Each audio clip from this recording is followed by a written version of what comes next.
আমি সুন্দরবনের কাছাকাছি একটা এলাকায় দাঁড়িয়ে আছি, যেখানে জোয়ারের পানি আসছে।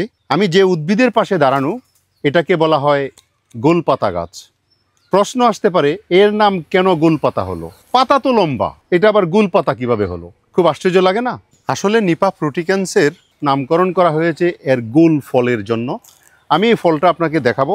তার আগে দেখুন, এখানে একটা ইনফ্লোরিসেন্স, এই যে একটা ইনফ্লোরিসেন্স বের হচ্ছে, খুবই দৃষ্টিনন্দন। এই গোলপাতা সাধারণত খুলনা, বাগেরহাট, সাতক্ষীরা অঞ্চলে ঘরের ছাউনিতে ব্যবহার করা হয় এবং এটা দিয়ে কোনো কোনো এলাকায় ঘরের বেড়া দেওয়া হয়। এটা একটা অর্থকরী উদ্ভিদ এবং এই অঞ্চলের মানুষ গুলফল বিক্রি করে কিছু অর্থ উপার্জন করতে পারে।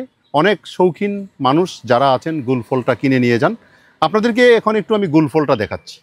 এই যে দেখতে পাচ্ছেন গুলফলটা, এখানে অনেকগুলি ফলের সমাহার। এটা কাটলে এটার ভিতর থেকে শ্বাস পাওয়া যাবে এবং নারিকেলের মতো সুস্বাদু একটা পানীয় পাওয়া যাবে। গুলফল অত্যন্ত স্বাস্থ্য উপযোগী একটি ফল, বিশেষ করে অ্যান্টি ইনফ্লামেটরি, অ্যান্টিব্যাকটেরিয়াল উপাদানসমূহ যা ঘা, ফোড়া, সংক্রমণ ও আর্থ্রাইটিস নিরাময়ে সহায়ক, ত্বকের উজ্জ্বলতা বাড়াতে সাহায্য করে। গুলফলের রস লিভার ও কিডনি পরিষ্কার করতে সাহায্য করে। আপনারা নিশ্চয়ই জানেন যে গুল থেকে আজকাল গুড় তৈরি করা হচ্ছে। আমাদের দেশে এই গুল থেকে তৈরি গুড় বাজারে কিনতে পাওয়া যায় এবং বেশ মুখরোচক হয়।